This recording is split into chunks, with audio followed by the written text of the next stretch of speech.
User. Shout outs to the intro. Welcome to another episode of Rich Talks with me, your host with the most, Unk, aka Ree. Alright, let's get into it. So today's topic was actually sparked by a Reddit post that I somehow ended up going back and forth with someone over. It was pretty respectful back and forth, thankfully, because you don't really get much of those on the internet these days. Like a lot of people are like quick to throw ad hominems and like from the comfort of their own keyboard simply because you disagree with their point and they really just aren't able to articulate it more clearly. Anyway, but the topic in question was basically asking, is Drake hip hop? And this thread was actually in relation to when I mentioned in the last episode on the viral Mos Def interview where he said Drake's music is comparative to shopping. When asked if Drake was hip hop, so today's topic, it's kind of like a genre wars, because a lot of people like to run with the narrative that Drake is pop, which is fine to say, but pop itself isn't even a real genre to me, and let me explain why. So first of all, like let's define it. What is pop? Like pop is it's a music style that was originated in the mid 1950s in the United States and the UK. It was a genre. I'm using quote unquote quotes here. You guys can't see it, but obviously I'm using quotes. They coined to, I guess, identify the music that encompassed youth-oriented styles. So from its early inception to at least the late 1960s, pop was like essentially synonymous with rock, because rock was like the young person's music of the time when pop was like starting to come up. So, but eventually pop became like associated with music that is more commercial and like easily palatable to a mass general audience. And the elements that are generally associated with pop, that includes repeating choruses and hooks that are normally pretty catchy. The songs are normally short to medium length to, again, make it more palatable, right? Sometimes when you listen to a song and you think to yourself, this song probably didn't even need to be this long. In a way, it kind of cuts into the replay value of that song, because it kind of goes past the point where you no longer want to pay attention to it. Most pop songs, I mean, at least in the early days of it, were created in the basic verse chorus structure of song making. Like the verse chorus song form is it's named in that way because basically the two most important sections of the song, of the specific song, are the verse and the chorus. So this format is like, it's so versatile that it's basically became the go-to style for like rock and roll music back in the 50s and 60s, but it still dominates that genre to this day if you really look into it, right? This kind of explains why during its inception pop was more synonymous with rock, because it literally was like listening to rock music due to the style of the song at the time, right? But there are still some pop songs that use the 32 bar song form, also known as the AABA form. It basically consists of a twice repeated strophe, also known as the AA or the verse. A strophe is a rhythmic system composed of two or more lines repeated as a unit. The strophe or AA is then followed by the B, aka the bridge, which kind of plays a transitional role that sort of heightens your expectations for the return of the strophe or the AA. The 32 bar song forms are most commonly found in like blues or early hip hop and like even early rock and roll technically. But it really wasn't until like around the 1970s that this format started to like take over the pop style of music. I know I got a little bit technical there, and hopefully it didn't go over your head. If it did, I'm sorry. I'm playing. Other identifying factors of pop music that I forgot to mention includes rhythms or tempos that are easily danced to. Like, now this is where my argument about pop not being a true blues genre kind of stems from, because it's more so just like, I feel like it's a fusion genre that just borrows the elements from multiple other genres. Like, some pop songs will borrow the styles of rock or dance or even Latin or country or urban. Oh my god. Yo, I hate that word, urban. What the yo, man. But the thing with pop is, like, I don't think pop has its own style to, like, to base itself off of. Like, it's constantly borrowing from different ones, because it's all about the appeal, right? The general appeal to the mass audiences.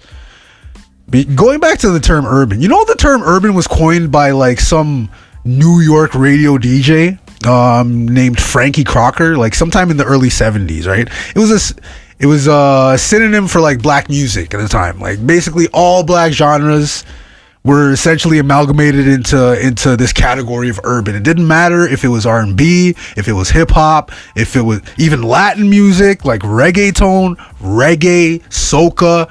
Any adult contemporary sung by a black artist was thrown into this category, this umbrella of urban. Like, what did they call it? They called it urban adult contemporary. Like, they just wanted to add urban to everything. Again, it's literally just R&B and soul music, but they just had to add that to it, right? Like, pull up any song that's labeled urban adult contemporary and tell me that it doesn't sound like R&B and soul. Like, man, what's wrong with these people? Anyway, like, I really feel like we need to remove ourselves from, like, that term urban anything, man. Like, urban whatever. Like, whenever I hear the word urban, the thing that comes to mind to me is, like, cityscapes. Like, I literally think about downtown, or someone who's just coming out of a housing unit, like a building or something. Just a city dweller, essentially. Like, bro, what are you talking about? The music genres that they put under this title of urban, it it far exceeds the confines of a simple city or just living in one, you know? Like, these genres are known worldwide and have been influencing the ways we've been making music around the world for years, generations even. Like, especially hip-hop, like, which is the youngest member of all these genres, at only like 50 years old, but still to this day it's the fastest growing genre in the world. Like y'all gotta put some more respect on these genres, man. Stop calling that shit urban. Like, yo, it really irks my soul, man. Like, the urban title, God. And I know I'm not the only one, because, like, back in 2020, members of the music industry were just all of a sudden decided to grow a pair and started voicing their disagreement over the use of the term urban in describing music genres and formats, like, especially among African American artists, who see the term as a catch-all for music created by black artists, regardless of genre. You see what I mean? And I agree. Like, in the culture we live in now, it's funny that we still hold on to some of these outdated terms that were birthed with, let's just call a spade a spade. They were birthed with racial undertones. I remember an interview with rapper Tyler, the Creator. I think it was in 2019 he did it, after he had won his first ever Grammy for the best rap album for his album Igor. Shout out to Tyler, man. He's really weird, but he makes good music. Now, those of you that have heard that Igor album will absolutely agree with me that when I say that album was not a rap album at all.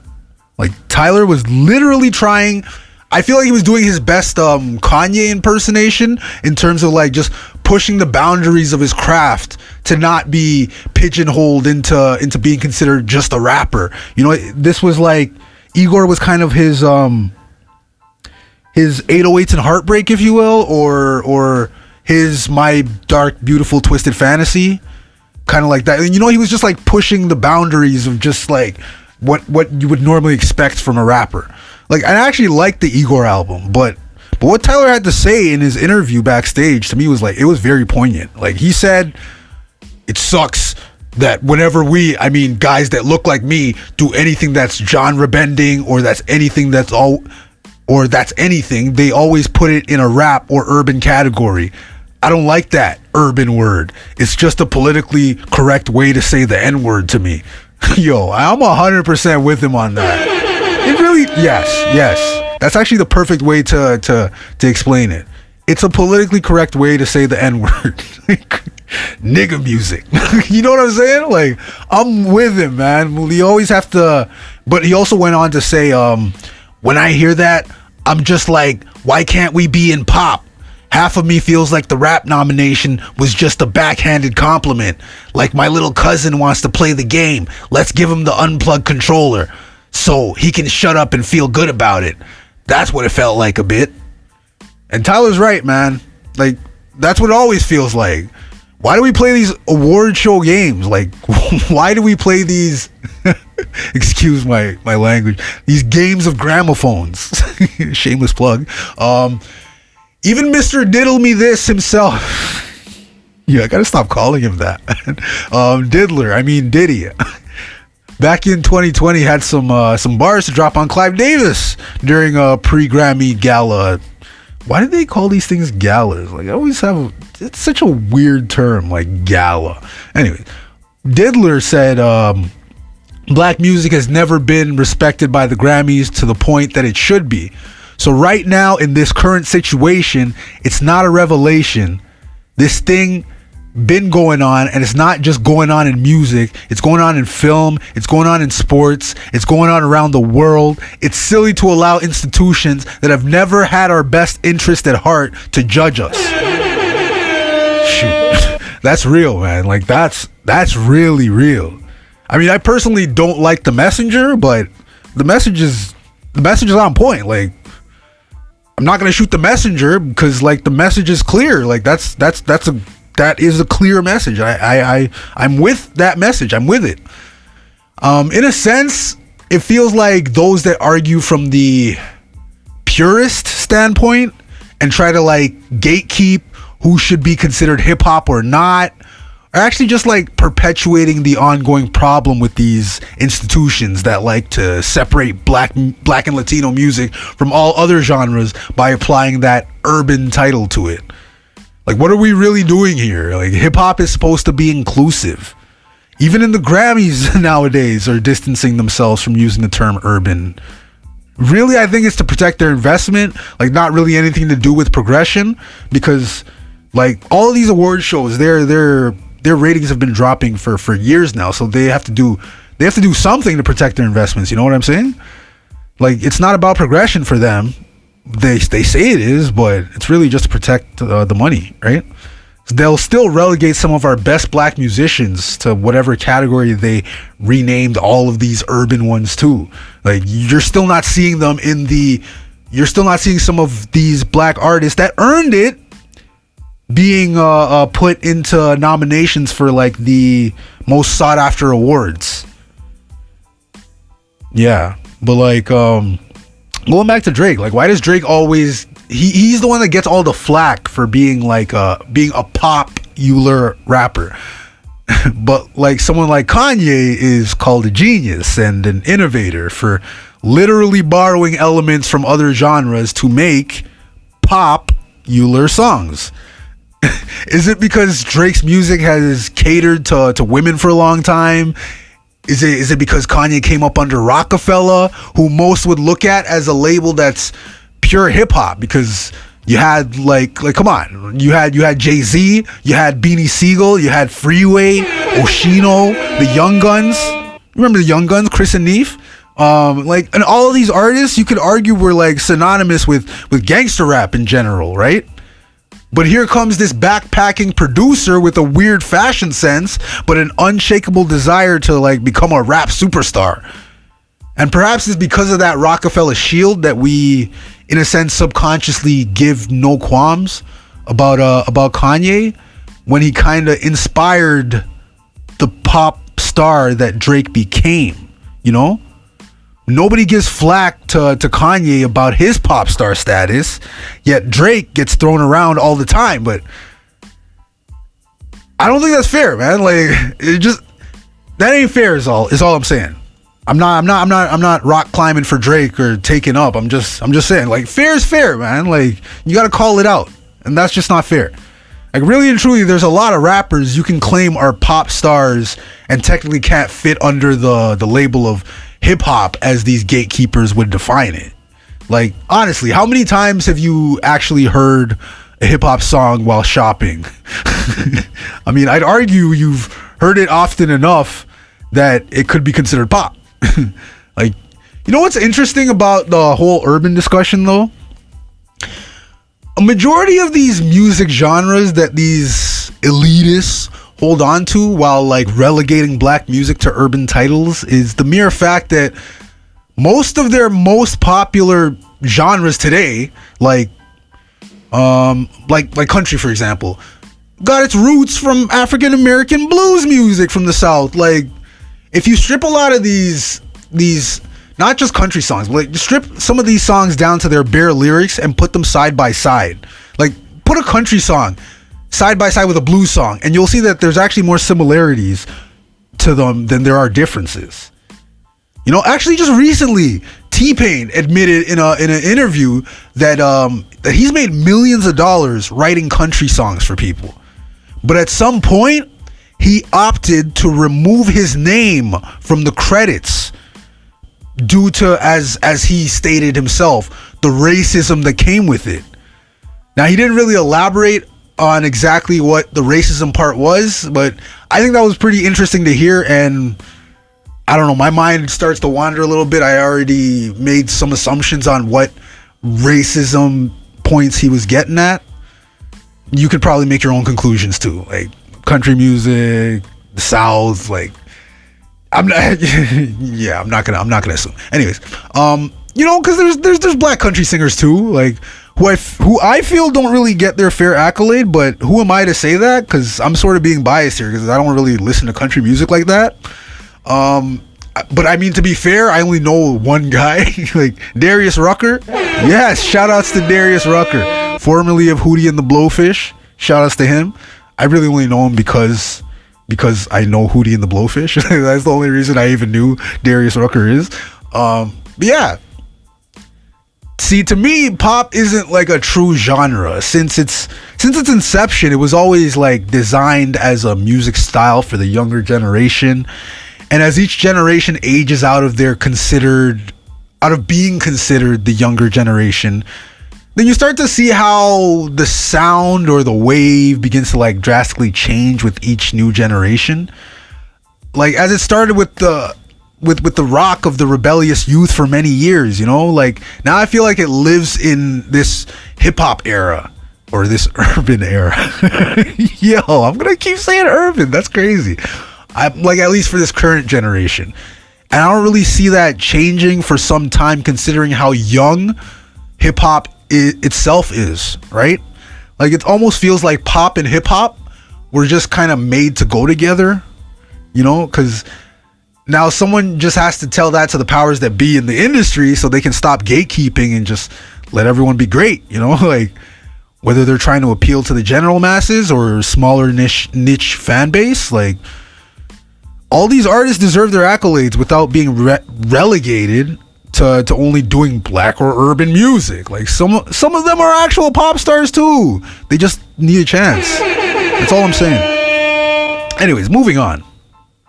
Actually, continuing with this theme about urban, let's discuss a recently circulating urban legend, aka a rumor, relating to the passing of Nipsey Hussle.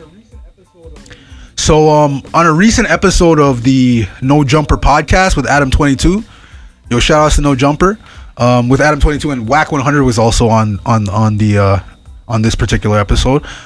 They had a guest on there who goes by the name of Loose Cannon, and he was telling a wild story about a well-known Crip and music executive by the name of Big U. And Big U's not just like a music executive, like he's a member of the community, like the LA community. He has charities. His son is a rookie for the San Diego Chargers. Like, but anyways, Luce in this interview basically claimed, or at least implied, that Big U put a hit out on Nipsey Hussle before he passed. And his reasoning apparently was that he received a text message from Big U 30 minutes or so before Nipsey actually died. And according to Luce, when he got the text, he immediately called Nipsey, who actually picked up the phone, and he said he was good. Stop the cap. And 30 minutes later, he would be deceased. Now, to me, that's a really, really wild accusation to make towards somebody, especially somebody who, like, whose reputation is like a reputable reputation, like somebody who's of I mean, like, Big U worked his ass off to get where he is now. Like, he's not like, oh, that old dude that's still in the hood and keeping that same mentality. Like, because and also the fact that Big U was the one that helped launch the career of Nipsey.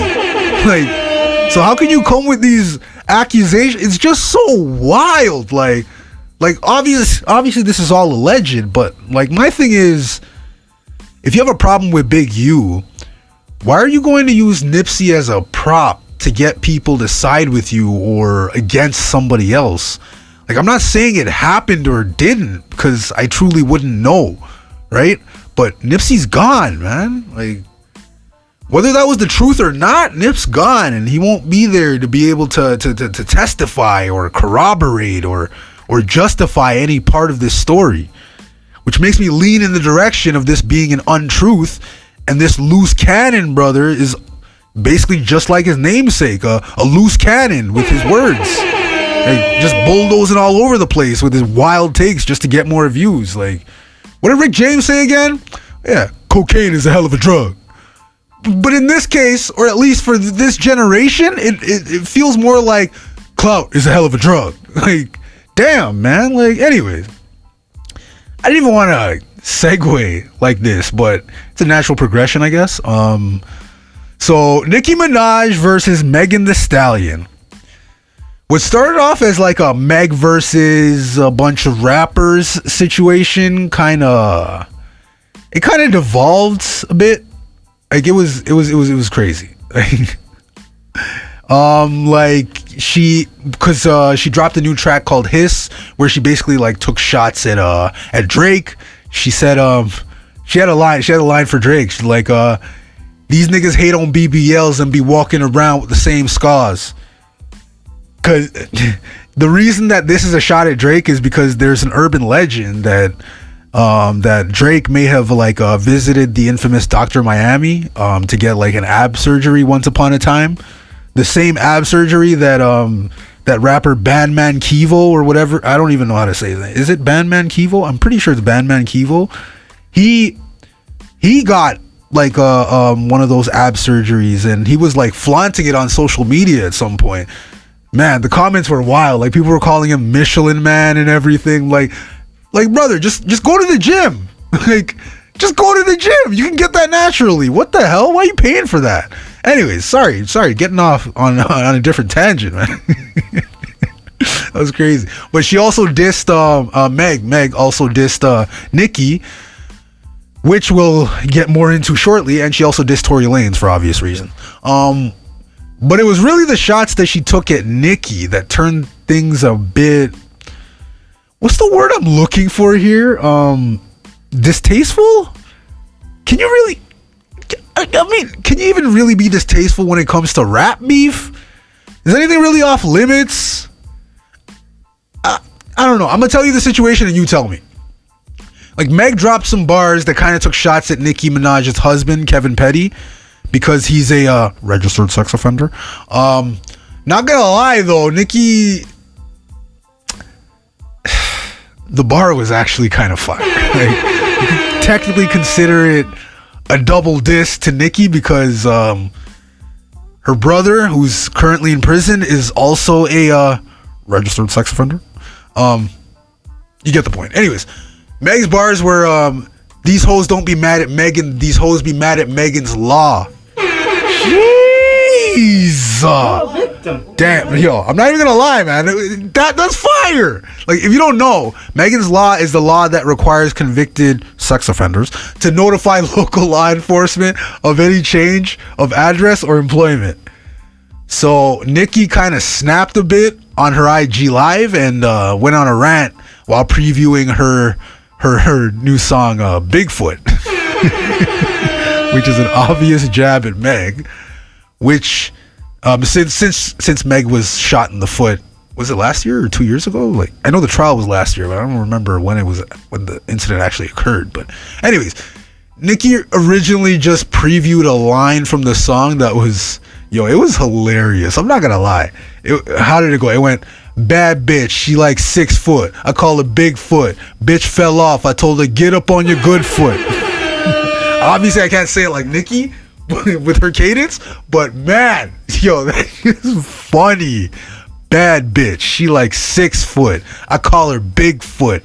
Bitch fell off. I told her get up on your good foot." Oh my god.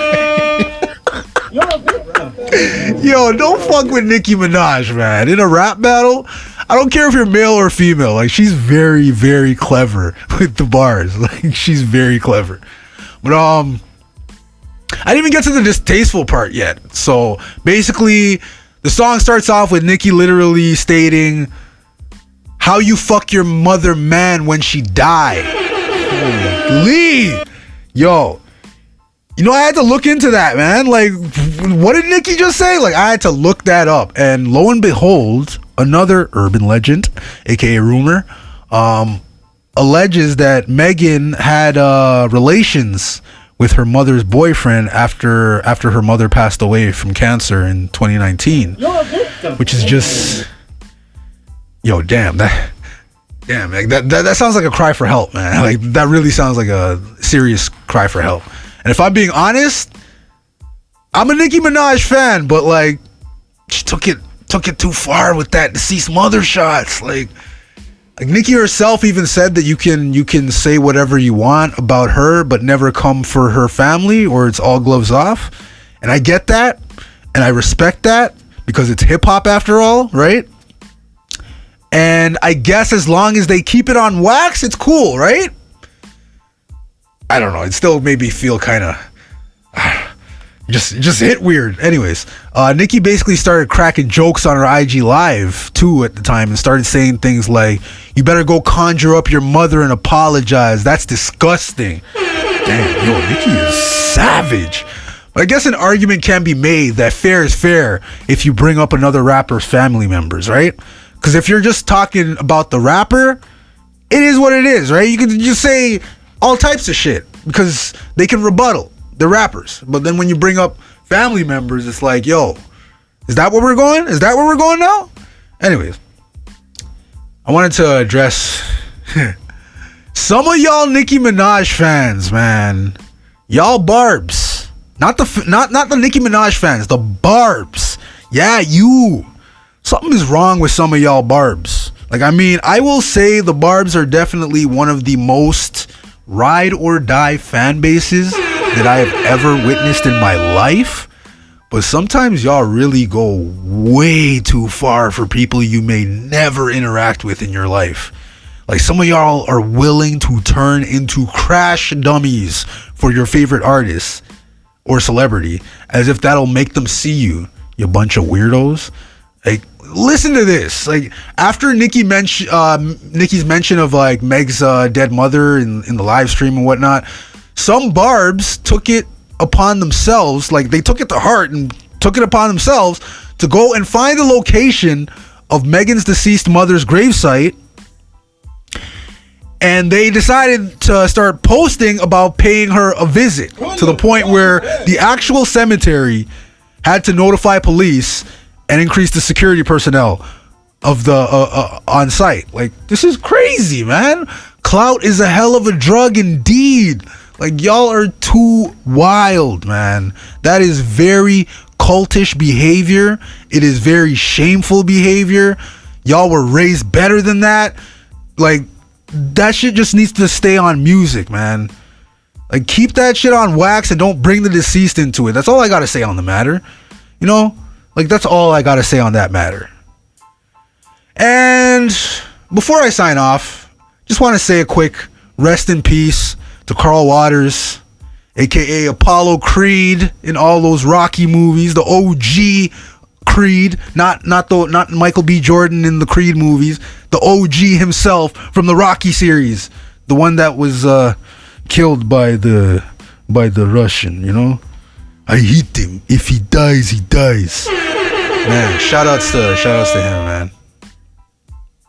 Like, if it wasn't for Carl Waters, we wouldn't have the Creed movies today, you know? He was such a fan favorite, such a crowd favorite that they had to keep the Rocky series going by, like, because they could have kept it going by continuing with Rocky's son. Rocky has a son in the film series, but they decided to go with Apollo's son, which is dope.